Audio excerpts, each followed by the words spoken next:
সেই সমস্ত মানুষদেরকে কয়েকটা প্রশ্ন দিয়ে আমি এই ভিডিওটা শুরু করতে চাই, যারা খালি এই একটা কথা নিয়ে নিজেদেরকে একটা বিশাল বড় জায়গায় রাখে যে একটা মেয়ে 1 বছরের মধ্যে খুব তাড়াতাড়ি উন্নতির অনেকটা শিখরে উঠতে পেরেছে। কি না, সে 1 বছরের মধ্যে 80,000 বা এই 83,000 সাবস্ক্রাইবার গেইন করতে পেরেছে এবং তার আইডিতে যে ভিডিও প্রতিদিন আপলোড হয় তার ভিউজটা সন্দীপদার তুলনায় কিন্তু অনেকটা বেশি। যদিও বা তাদের সেই বলা কথার পরিপ্রেক্ষিতে আমরা তো সুন্দরভাবে উত্তর দিয়েই দিয়েছি, যদি সত্যিই সবাই ওকে ভালোবেসে ওর ভিডিও দেখতে যায় তাহলে যদি 50,000 মানুষও দেখে, মিনিমাম তো 5,000 মানুষ তার ভিডিওতে লাইক করবি, তাই না? কারণ ভালোবাসার মানুষগুলো তো লাইক করবি। সেখানে ওর ভিডিওতে সত্যিই কি 1000 অব্দিও কখনো লাইক গেছে?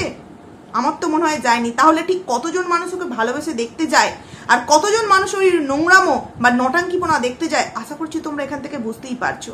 তো যারা এই বলে যে এই মেয়েটি খুব তাড়াতাড়ি 83,000 সাবস্ক্রাইবার গেইন করেছে বলে আমরা নাকি তাদেরকে হিংসা করি, সন্দীপদা নাকি তাদেরকে তাকে হিংসা করে, তো তাদেরকে আমি আজকে একটা প্রশ্ন করতে চাইছি। একটা 83,000 আইডির ব্লগারের কাছ থেকে কি একটা 8 মিনিটের ব্লগ আমরা কখনো কি পাবো এটা আশা করতে পারি? এবং সেখানে আমাদের কি শুনতে হচ্ছে যে বেলা থেকে টোটো থেকে যাওয়ার সময় ভিডিওটা শুরু করা হলো, আমাদের সামনে কারণ হিসেবে কি বলা হলো যে আমি ক্যামেরা ওপেন করতে ভুলে গেছি। আমরা যারা জব করি, আমরা যারা ওয়াইটিতে কাজ করি, যারা যে জায়গাটায় তাদের নিজেদের কর্মব্যস্ততার সাথে যুক্ত আছে প্রতিনিয়ত প্রতিদিন 365 দিন ছুটির দিনগুলোকে বাদে, আমরা কি এই ভুলে যাই যে চলো আজকে আমার কাজে যেতে আমি ভুলে যাচ্ছি? যেমন প্রত্যেকটা মানুষের কর্মস্থল একটা ফিক্সড টাইম থাকে যে এই টাইমের মধ্যে আমাকে পৌঁছাতেই হবে, সেরকম কিন্তু প্রতিটা ব্লগারের শরীর খুব অসুস্থ না থাকলে তারা কিন্তু ভিডিও কখনোই কিন্তু মিস দেয় না। সেখানে একটা মেয়ে বলছে যে আমি ক্যামেরা ওপেন করতেই ভুলে গেছি। ভাবো কতটা এই মেয়েটা সমস্ত দিক দিয়ে একদম পটু।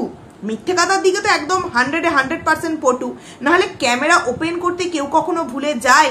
যার রুজি রোজগার, যার জীবনধারাটা পুরোপুরি নির্ভর করছে এই ওয়াইটি থেকে, সেখানে সে নাকি ক্যামেরা ওপেন করতেই ভুলে যাচ্ছে, সেটা আমাদের সামনে বলবে আর আমরা সেটাকে বিশ্বাসও করে নেব।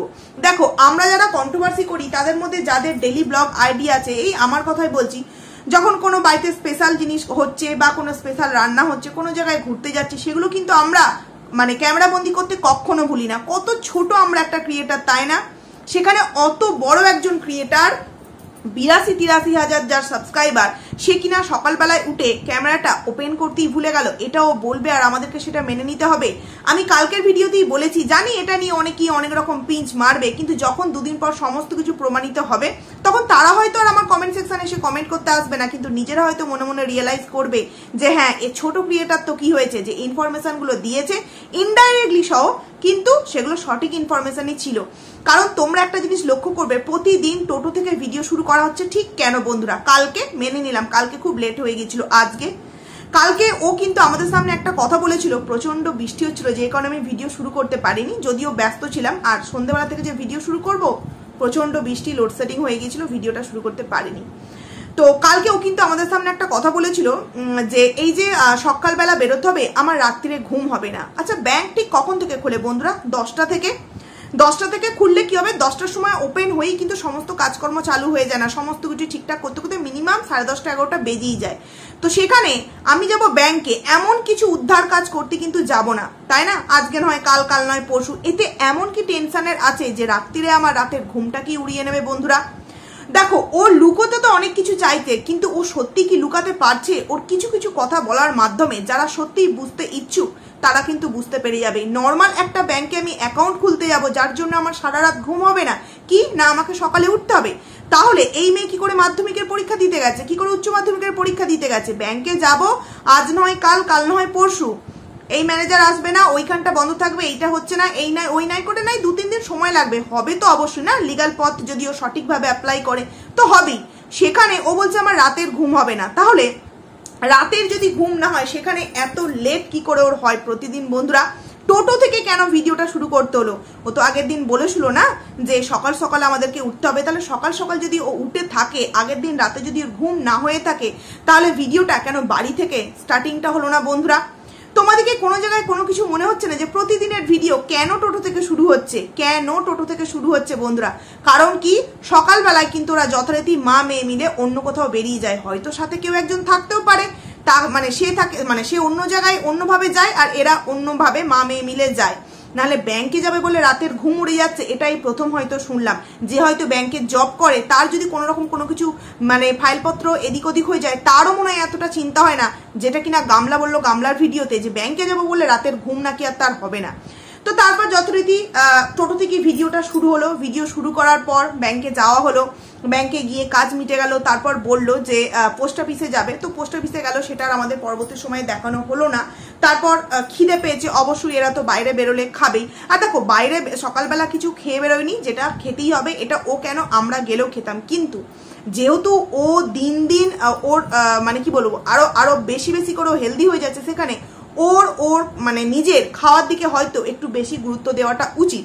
ও যে ওই 65টা খেলো, ওখানে ওই জিনিসটা না খেয়ে ও কিন্তু এক গ্লাস জুসও খেয়ে নিতে পারতো, তাহলে পেটটাও ভরতো, স্কিনের দিকেও ভালো, এবং কোনো রকম কোনো কিছু যে ফ্যাটি জিনিসটা এটা কিন্তু হতো না। কিন্তু ও কিন্তু কি খেলো 65।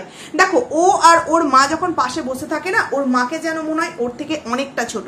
দেখো হতেই পারে, অনেকেই আছে যে মনে হবে অল্প বয়স হয়ে গেছে, কিন্তু সেই জিনিসটা নিজেকে কন্ট্রোল করতে হবে, এবং বিশেষ করে সে যেহেতু সোশ্যাল মিডিয়ায় আছে, তাই না। তো তারপর যথারীতি খাওয়া দাওয়া হলো, খাওয়া দাওয়া হয়ে তারপর ও টোটো করে বাড়ি চলে এলো। টোটো করে বাড়ি আসার পর এই যে আমি তোমাদেরকে বলি আমার ভিডিওতে, যে এই যে শাশুড়ি বৌমার মধ্যে বন্ডিং বা ননদের সাথে বৌদি যে বন্ডিং ঠিক কতদিন থাকে বন্ধুরা, আজকে গামলা ইনডাইরেক্টলি ওর বৌদিকে কিভাবে মানে চিপটির মানে কথাগুলো শোনালো, মানে যাকে বলে জুতোর বাড়ি, ডাইরেক্টলি না ইনডাইরেক্টলি মারলো। আশা করছি তোমরা বুঝতেই পারছো। 8 মিনিটের ব্লগ 2 সেকেন্ড কেটে দিলে কতটা কমতো, নয় 7 মিনিট হতো। 1 মিনিট পুরো বাদ গেলে নয় 7 মিনিট হতো, তো কি হতো, ও তো 3 মিনিটেরও ভিডিও দিয়েছে, ও তো 5 মিনিটেরও ভিডিও দিয়েছে, তাই না। তো সেখান থেকে দাঁড়িয়ে ও যখন বাড়িতে প্রথমে এন্ট্রিটা নিল, তারপরেই ওর চোখ গেল কোথায়, পুঁইশাক, ওর প্রাণের প্রিয় পুঁইশাক। ও কিন্তু পুঁইশাক খেতে খুব পছন্দ করে, যেটা কিন্তু ওকে দেখলেই বোঝা যায়। রুটির সাথেও পুঁইশাক খেয়ে নিচ্ছে, রাত্রিবেলাতেও রুটির সাথে পুঁইশাক খেয়ে নিচ্ছে, কারণ তোমরা দেখেছো অনেকদিন আগে মা এতটাই ভালোবাসে মেয়েকে, যে মা মেয়ের জন্য আর শাশুড়ি মায়ের জন্য রাতেও পুঁইশাক, জলখাবারেও কিন্তু পুঁইশাক রান্না করা হয়েছিল। তো যাই হোক, সেখান থেকে দাঁড়িয়ে গামলা কি বললো যে সকালবেলা পুঁইশাকটা কি সুন্দর তাজা কিনে দিয়ে গেলাম, আর পুঁইশাকটা রান্না হলো না, যা আজকে আর পুঁইশাকটা আমার কপালে জুড়লো না, এরকম কিছু একটা কথা বললো। তার মানে বাড়িতে কে ছিল, বৌদি ছিল। বৌদি উচ্ছে আলু ভাজা এবং চিকেন রান্না করেছে, তারপরেও ওর আশা ছিল যে পুঁইশাক রান্না করবে বন্ধুরা। আচ্ছা আজকে যদি বৌদি এরকমটা বেরোতো, গামলা ঠিক কটা রান্না করে ওদের মুখের সামনে দিত বন্ধুরা, কটা রান্না করে গামলা দিত। যে মেয়ে কিনা টোটোই করে যাতায়াত করেছে বলে পায়ে যন্ত্রণা হচ্ছে বলে সে ব্লগিংটা পর্যন্ত ঠিকঠাক ভাবে করতে পারলো না, এবং তার 5 বছর সংসার হয়ে গেছে, এবং তার বৌদির থেকে যা একটু হলেও কিন্তু বয়সটা বড়, এত ছলচাতুরি করে এত কিছু করতে পারছে, সে কি এত সুন্দরভাবে আয়োজন করে তার বৌদিকে দিতে পারবে? নিজের ফ্ল্যাটে পর্যন্ত নিয়ে গিয়ে তো বৌদিটাকে যেভাবে নয় সেভাবে খাটায়, যেভাবে না সেভাবে খাটাবি। সেখানে গামলা কিভাবে এই কথাগুলো বলতে পারলো যে পুঁইশাকটা কত আশা করলাম, সকালবেলা কিনলাম তাজা পুঁইশাক, দারুণ খেতে লাগতো, আর সেটা আজকে আর রান্না হলো না, গেল, এরকম একটা যে কথা বললো, তার মানে ও বৌদির উপরেই কিন্তু ব্লেমটা লাগালো যে বৌদি উচ্ছে আলু ভাজা চিকেনটা করেছে, তার সাথে পুঁইশাকটা কেন করলো না, পুঁইশাকটা করলেও পারতো। দেখো এই যে আমরা বলছি, আমি বিশেষ করে বলছি যে এডিটিং কেন করলো না, ইচ্ছা করিও এডিটিংটা করিনি, কারণ কি কথাটা যাতে বৌদির কান অব্দি পৌঁছায় যে পুরো সংসারটা চলছে আমার টাকায়। এই চিকেনটা বলো, এই আলু উচ্ছে বলো, এই পুঁইশাকটা বলো, সমস্ত কিছু কিন্তু আমি কেনাকাটা করছি, সেখানে রান্নাটাও তুমি করতে পারবে না। তোমাদের যে সংসারটা চলছে দাদা বৌদির, সেটাও কিন্তু আমি আমার টাকাতেই চালাচ্ছি। তোমাদের এই যে 2 দিন অন্তর মাটন খাওয়া, বাইরে বেরোলেই মোমো খাওয়া, সুন্দর সুন্দর ড্রেস পোশাক পরা, সুন্দরভাবে জীবন কাটানো, এগুলো কিন্তু সমস্ত কিছু আমার টাকাতেই হচ্ছে। আর সেখানে তুমি আমার পুঁইশাক সকালে আমি কিনে দিয়ে গেলাম, তুমি সেটা রান্না করতে পারলে না। ইনডাইরেক্টলি কিন্তু সে তার বৌদিকে শোনাবার জন্যই তার ভিডিওতে এটা কিন্তু রেখে দিল বন্ধুরা। কারণ নর্মাল যারা বলে না বন্ডিং বন্ডিং বন্ডিং, সেখানে কিন্তু নর্মাল মানুষও দেখলে বুঝতে পারবে যে এই কথাটা কেন ভিডিওর মধ্যে রাখলো। বৌদি শুনলে তো এটা কষ্ট পাবে না, যে তুমি বাড়িতে নেই, তার সাথে আমি চিকেন রান্না করেছি, আলু উচ্ছে ভেজেছি, ভাত করেছি, মানে থালা বাসন মাজা, ঘরদর পরিষ্কার করা, সমস্ত কিছু A to Z কাজ করেছি, তারপরেও তুমি আমার এসে খুদ ধরছো। আমি যদি বাড়ির বাইরে বেরোই, তুমি কি ঠিক আমাকে এরকম ভাবে খাওয়াবে? প্রশ্নটা তো বৌদির মনের মধ্যে জাগবেই। কিন্তু দেখো এই যে চরকির মতো ঘোরাচ্ছে সবাইকে, এই কারণেই মনে মনে একটা ক্ষোভ, একটা রাগ পুষে রেখে কিন্তু দাদাকে রাখি বন্ধনের দিন রাখিটা পর্যন্ত পড়ায়নি বন্ধুরা, রাখিটা পর্যন্ত পড়ায়নি। বুঝতে পারছো রাগ ঠিক কোন জায়গায় কতটা আছে ওর। এরপর যথারীতি পুঁইশাকের ঘটনা ঘটলো, চিকেন খাওয়া হলো, ভাত খাওয়া হলো, ভাত খাওয়ার পর দুপুর তোমার সন্ধ্যেবেলা ও কিন্তু যখন পায়ে যন্ত্রণার কথা বললো কি সন্ধ্যেবেলা থেকে প্রচন্ড পায়ে যন্ত্রণা হচ্ছে, কিন্তু যখন ও ফুচকা খেতে গেল তখন কিন্তু বেশ সন্ধে সন্ধে হয়ে এসছে, তখনও কিন্তু একদম ওর পা একদম ফিট, যাকে বলে একদম ফিট। ঘুমলো, ঘুম থেকে উঠেই আমাদের কি নর্মাল হয় বন্ধুরা, দেখবে কোনো জায়গায় যদি আমরা বাইরে বেরোই এবং প্রচন্ড হাঁটাহাঁটি করি এবং আসার পর স্নান করার পর যখন বিছানায় এসে বসবো তখনই কিন্তু আমাদের পায়ে যন্ত্রণা অলরেডি স্টার্টিং হয়ে যায়। কিন্তু এখানে আমরা কি দেখলাম, গামলা এলো, গামলা এসে খাওয়া দাওয়া করলো, স্নান করলো, তারপর বিকেলবেলা উঠে ফুচকা খেতে গেল, চুরমুর নিয়ে এলো, চেঁচামেচি করে কথা বলতে পারলো, তারপর হঠাৎ করেই ওর কিন্তু বিছানায় বসে বসে হয়ে গেল কি পায়ে যন্ত্রণা, যেই কারণে ও আর ভিডিও এন্ডও করতে পারলো না। আচ্ছা, এই পায়ে যন্ত্রণা কি শুধুমাত্র ওর ওই বাইরে বেরোবার জন্য পায়ে যন্ত্রণাটা হচ্ছে বন্ধুরা? তোমাদের কি মনে হয়? ও গেছে টোটোতে, এসেছে টোটোতে, এমন কোনো দৌড়ঝাঁপ কিচ্ছু ওকে করতে হয়নি, সব জায়গায় বসে বসে গেছে, বসে বসে এসেছে। তাহলে এই পায়ের যন্ত্রণা ঠিক কিসের জন্য যন্ত্রণা বন্ধুরা? দেখো, ইউরিক অ্যাসিড বাড়লে, এই যে পুঁইশাক এটাতে মানে এত মানে ইউরিক অ্যাসিড তো বাড়াবেই, এবং তার সাথে কিন্তু কোমরে যন্ত্রণা, পায়ে যন্ত্রণা এগুলো হবে। কলমি শাক, তারপর তোমার পালং শাক, পুঁই শাক, এগুলোতে কিন্তু প্রচন্ড বাড়ায়। তো সেখান থেকে দাঁড়িয়ে এগুলো তো আছেই, তার সাথে সাথে শাকের কথাটা আমি যদি বাদও দিয়ে দিই, ও যেভাবে ফাস্টফুড খায়, যেভাবে চিকেন মাটন ছাড়া ওর জীবন চলেই না, সেখানে ওর দেহের ভার ওর পা কিন্তু আর নিতে পারছে না, যেই কারণে এই মানে মাংসপেশিতে ওর কিন্তু যন্ত্রণা আরম্ভ হয়েছে। না ব্যান্ডেজ করেনি, ও বেঁধেছে। এটা কিন্তু আমরাও করি, এটা কিন্তু আমরাও মাঝে সাঝে করি। কোন দিন করি? বিশেষ করে যখন অনেকটা হাঁটতে হয়। এই দেখবে অনেক সময় মেলা দেখতে গেলে অনেক হাঁটতে হয়, অনেক আগে থেকে তোমার গাড়ি পার্কিং করতে বলা হয়, সেখানে অনেকটা হাঁটতে হয় এবং প্রচন্ড ভিড় থাকে। এইরকম জায়গা থেকে এলে কিন্তু হাত মানে পায়ে যন্ত্রণা হয়। এবং যখন দেখবে আমরা শীতকালীন কোনো জায়গায় ঘুরতে যাই তখনও কিন্তু এরকম হয়। কিন্তু এই সামান্য যাওয়ার জন্য যে পায়ে যন্ত্রণা হচ্ছে, ওটা কিন্তু ওর হতে পারে থাইরয়েড থেকে, হতে পারে ইউরিক অ্যাসিড থেকে, হতে পারে অন্য কোনো প্রবলেম। কিন্তু এই প্রবলেমটা ধরার মতো কি ওদের বাড়িতে কেউ আছে বন্ধুরা? পায়ে যন্ত্রণা হচ্ছে প্রথমত এইভাবে কিন্তু বাঁধাটা একদমই ঠিক না। কারণ কি, আমিও এটা করি। কখন করি? যখন দেখি আমার পাশে হেল্প করার কেউ নেই। ধরো ছেলে স্কুল গেছে, ওর বাবা কাজে চলে গেছে, হেল্প করার কেউ নেই, তখন আমার মনে হলো আমি আর পাচ্ছি না, আমাকে তো পরবর্তী কাজটা কমপ্লিট করতে হবে। তখন আমার কিছুক্ষণের জন্য ওই কিছু একটা কাপড়ের টুকরো হোক, দড়ি হোক বেঁধে নিই। কারণ কি, এটা আমি শুনেছি যে রক্ত চলাচলটা বন্ধ হয়ে গেলে নাকি ওই জায়গাকার পায়ে মানে ব্যথা হোক, যন্ত্রণা হোক কমে যায়। কিন্তু অ্যাকচুয়ালি কিন্তু এটা ভালো জিনিস নয়। রক্ত চলাচলটা যে বন্ধ হয়ে গেলে এটা কিন্তু একদমই ভালো জিনিস না। সেখানে আমাদের প্রথমত কি করা উচিত, যে আমার পাশে মা আছে, আমার পাশে সব থেকে প্রাণের প্রিয় যে মা, হ্যাঁ, প্রথমেই মায়ের কথা মনে আসবে। সে তো একবার এলেও পায়ে তেল দিয়ে মালিশ করে দিতে পারতো না? প্রথমত যে দেখি তোর একটু পাটা আগে মালিশ করে দিই, এইভাবে মুজড়ে দিলে কিন্তু অনেকটা শান্তি লাগে দেখবে। সেই রকম কি কিছু করতে দেখলে? কিন্তু মায়ের যখন জ্বর হয়েছিল, মেয়ে কিন্তু জলপট্টি দিচ্ছিল। হ্যাঁ জানি, সিনেমার মতো একবার জলপট্টি দিল, ভালো হয়ে গেল, মা চাঙ্গা হয়ে উঠে বসে পড়লো, তবুও তো দিয়েছিল না? কিন্তু এক্ষেত্রে কি আমরা দেখতে পেলাম যে একবারও তার পাটা এইভাবে ধরে মা একটু হলেও কি মালিশ করে দিল না? কিন্তু এর বেলায় মা কিন্তু কোনো খারাপ নয়, বা গামলার যারা পজিটিভ ভিউয়ার এই নিয়ে কোনো কন্ট্রোভার্সি করবে না। অথচ এখানে বলা হবে না যে গামলার উপর কোনো রকম কোনো কিছু অবহেলা হচ্ছে, কিচ্ছু হবে না। কারণ কি, গামলার নিজের মা।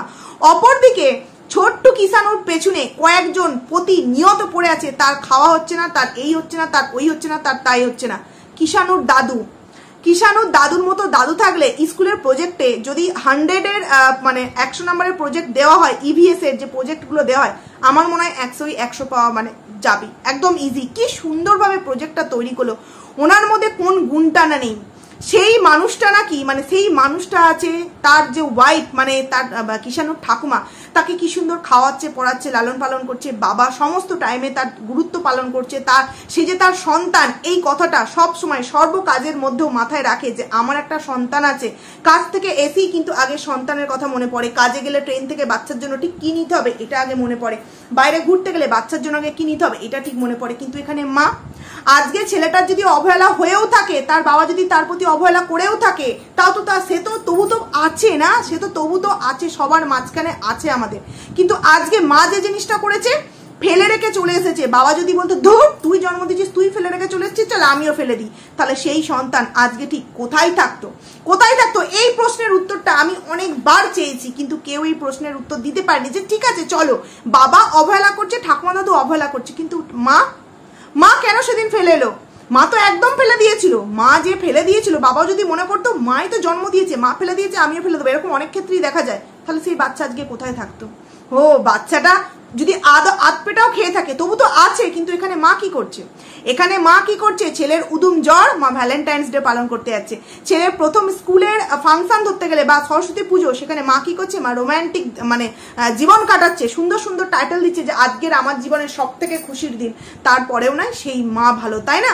আবার অনেকে বলবে মেয়ে হয়ে মেয়ের শত্রুতাপনা দেখাচ্ছ তুমি। হ্যাঁ, সব মেয়েরাই যে খুব ভালো হবে এমন কি কিন্তু নয়, তাই না? সবাই কিন্তু এরকম হয় না যে নিজের 2.5 বছরের সন্তানকে ফেলে রেখে চলে যায়। কয়েকজন আছে এরকম যারা কিনা মানে নিজেদের চাহিদা, নিজেদের শারীরিক যে খিদে এতটাই বেশি তাদের কাছে মানে গুরুত্ব পায়, যেখানে নিজের সন্তান নিজের পরিবারকেও কিন্তু তারা জলে ভাসিয়ে দিতে একটুও কিন্তু দ্বিধাবোধ করে না। সেখান থেকে দাঁড়িয়ে এই যে সন্দীপ দাদের বাড়িতে একটু কিছু হলো, অ্যালার্জি হলো, ডাক্তারের কাছে নিয়ে চলে যাওয়া হলো, একটা সামান্য কোনো রোগ হলো, ডক্টরের কাছে নিয়ে চলে হলো, মন খারাপ, দীঘায় চলো, মন খারাপ চলো দার্জিলিং চলো, মন খারাপ চলো তোমাকে একটু বাতকুলা থেকে ঘুরিয়ে নিয়ে আসি। কিন্তু এখানে আমি প্রথম দিন থেকে বলেছি এদের বাড়িতে এগুলো লোক দেখানো ছাড়া আর কিচ্ছু নয়। ঠাকুমার যে অম্বাবতীর যে একটা 4 দিনের যে ব্রত পালন হলো, সেখানে কোনো সময় 1 মিনিটের জন্য আমরা ভিডিও ক্লিপে দেখতে পেয়েছি সেই বয়স্ক মানুষটাকে কি খাওয়ানো হয়েছে, ও আদার্স টাইমে ঠাম্মি ঠাম্মি ঠাম্মি ঠাম্মি, কিন্তু সেই 4 দিন কি আমরা ভিডিওর মধ্যে ঠাম্মির খাওয়া দাওয়া নিয়ে কিছু দেখতে পেয়েছি? পাইনি। কতটা যত্ন করেছি বুঝতে পেরেছো? সেখানে কিনা কিছু মানুষ সন্দীপ দাদের বাড়িতে আর একজন যে বয়স্ক মহিলা আছে শনিবার করে নিরামিষ খায় বলে তাকে নিয়ে অনেক কথা হয়ে যায়, কিন্তু এই মানুষগুলোর মুখে কথা ছিল না যে তোমার ঠাকুমি 4 দিন কি খেলো, সেটা তো আমরা দেখতে পেলাম না, সেটা তো তুমি দেখালে না। এই হলো। তারপরে গামলা যতবার যেখানে পুজো দিতে গেছে নিজে ঠাকুরের বাসন পরিষ্কার করে ধুয়ে পুজো দিতে গেছে, পুজো দিয়ে এসে নিজের খাবার নিজে কিনে এনে জোগাড় করে রেডি করে মেখে সবাইকে দিয়েছে এবং নিজেও খেয়েছে। কেন? সেখানে মা কি একটু হেল্প করতে পারতো না?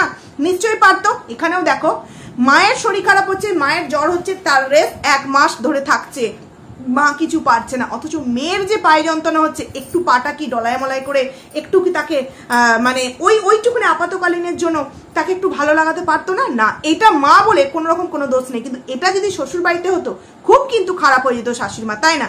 শ্বশুর বাড়িতে উচ্ছে দিয়ে মাছের ঝোল খুব খারাপ, কিন্তু আমরা জানি তেতো জিনিসটা শরীরের জন্য কতটা উপকার। সেখান থেকে দাঁড়িয়ে এখানে তো প্রায় দিনই দেখছি মাটন চিকেন উচ্ছে আলু ভাজা, মাটন চিকেন উচ্ছে আলু ভাজা।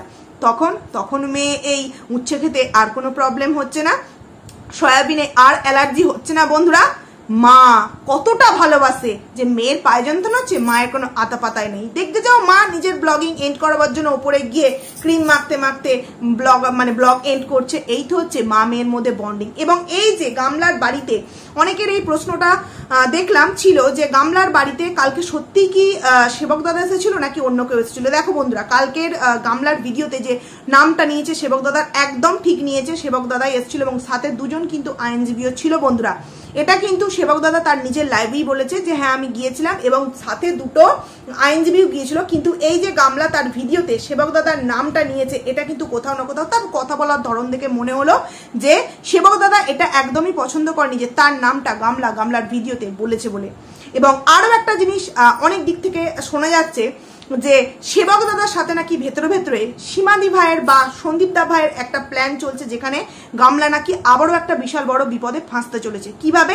দেখো, কিছুদিন আগে আমি তোমাদের সামনে জানিয়েছিলাম যে গামলার কোনো একটা উকিলের সাথে সন্দীপ দাদের কোনো একটা উকিলের এমন একটা কানেকশন হয়ে গেছিল, যেখানে তোমার সন্দীপ দাকে সেই উকিলটা এরম বলতো তুমি কিন্তু এটা করো না, এই কেসটা তুমি করো না, ওটা তুমি করো না, আমার হয়ে যে লড়াই করবে সে কি বলবে হ্যাঁ তুমি এটা করো, এর পরিপ্রেক্ষিতে যেটা হবে তার জন্য আর একটা স্টেপ নেওয়ার জন্য আমরা একদম তৈরি আছি। কিন্তু এখানে সন্দীপদার ফলে যে উকিল ছিল সে কি বলতো যে এটা তুমি করো না, ওটা তুমি করো না, তার মানে তখনই সন্দীপদার খটকা লেগেছিল যে আমার উকিল আমাকেই বারণ করছে এটা করো না ওটা করো না, আমি এটা করলে ওই তরফে আমার উপর এটা করতে পারে, মানে আমার হয়ে বলছে না, ওদেরকে ঢাকা দেওয়ার চেষ্টা করছি যে ওদের উপর যাতে আমরা কোনো স্টেপটা না নিই। তখন থেকেই একটুখানি সন্দেহ হয় এবং সেই সন্দেহ বসে কিন্তু আসল সত্য বেরিয়ে আসে যে কানেকশন হয়ে গেছিল 2 উকিলের। আমি কিন্তু প্রথমকার উকিলের কথা বলছি না, মাঝের উকিলের কথা বলছি, তোমরা জানি না কতটা জানো। তো সেখান থেকে দাঁড়িয়ে এটা শোনা যাচ্ছে এবং একজন স্পেশাল মানুষ বলেছে, দালাল যাকে বলে সে বলেছে, সে ভেতরের খবর জানবে না, এটা কি কখনো হতে পারে? তো এই যে শোনা যাচ্ছে যে সেবক দাদা নাকি ভেতরে এই তরফের সাথে হাত মিলিয়েছে এবং হাত মিলিয়ে নাকি আবারও গামলার জীবনে বিশাল বড় একটা বিপদ আনতে চলেছে। তো এই যে কথাগুলো শুনছি, এইগুলো কতটা সত্য আর কতটা মিথ্যা শুধু একটা ভিডিও দেখে বিচার করলে তো হবে না, আরো কিছু ভেতরকার তথ্য জানতে হবে। তবে হ্যাঁ, পায়ে যন্ত্রণার অজুহাত যে ফ্ল্যাটে না যাওয়ার একটা মেন উদ্দেশ্য, এটুকুনি তো বুঝতেই পারলাম যে একা ওইখানে থাকবে, যতই লিফটে হোক না কেন একা কাজকর্ম করতে হবে, তো করা কি কখনো সম্ভব? তো এখানেই এখন থাকুক। এই যে তোমাদেরকে বলছি, ও যে বড় বড় মুখ করে বলছে ফ্ল্যাটের জন্য এই কিনলাম ওই কিনলাম সেই কিনলাম, তোমরা একটা কথা ভেবে দেখো না বন্ধুরা, পয়সা ইনকাম আছে মানে এইভাবে খরচা করতে হবে? সেখানে আমি থাকছি না, ভাড়া গুনছি আমি, যদিও 3 মাসের অ্যাডভান্স দেওয়া আছে, তবুও মানুষ কি চায় যে আমি টাকাটা দিয়েছি আমি উসুল করে নেবো, আমি থাকবো ওখানে 3 মাস, কিন্তু সেখানেও থাকছেই না। কিছু তো ঘটনা আছে না, নাহলে থাকবে না কেন বন্ধুরা? তো সেখান থেকে দাঁড়িয়ে এই যে নতুন একটা কথা শুনছি যে নতুন নাকি ভেতরে ভেতরে প্ল্যান চলছে, অবভিয়াসলি এটা খোঁজ চালাবো সত্য কো মিথ্যা। তবে আমার এটাতে অতটাও সত্য বলে মনে হচ্ছে না। আমার মনে হচ্ছে এটা গামলার তরফের মানুষদের আবার একটা নতুন চাল, এটাকে নতুনভাবে একটা দিকে মানে মোড় ঘোরাবার জন্য, এছাড়া আর কিছু না। এটা কখনোই সম্ভব নয় যে সেবক দাদা এই দলের মানুষের সাথে হাত মিলিয়েছে। হতেই পারে কোনো এক ম্যাডাম তো নতুন করে গামলার এই বিষয়টাকে দেখছে, তার কোনো একটা নতুন প্ল্যান হতেই পারে। বুঝতেই পারছো আমি কার কথা বলছি। তো যাই হোক, চলো ভিডিওটাকে আমি এখানেই এন্ড করলাম। কেমন লাগলো তোমরা অবশ্যই কমেন্টস করে জানিও। তো চলো।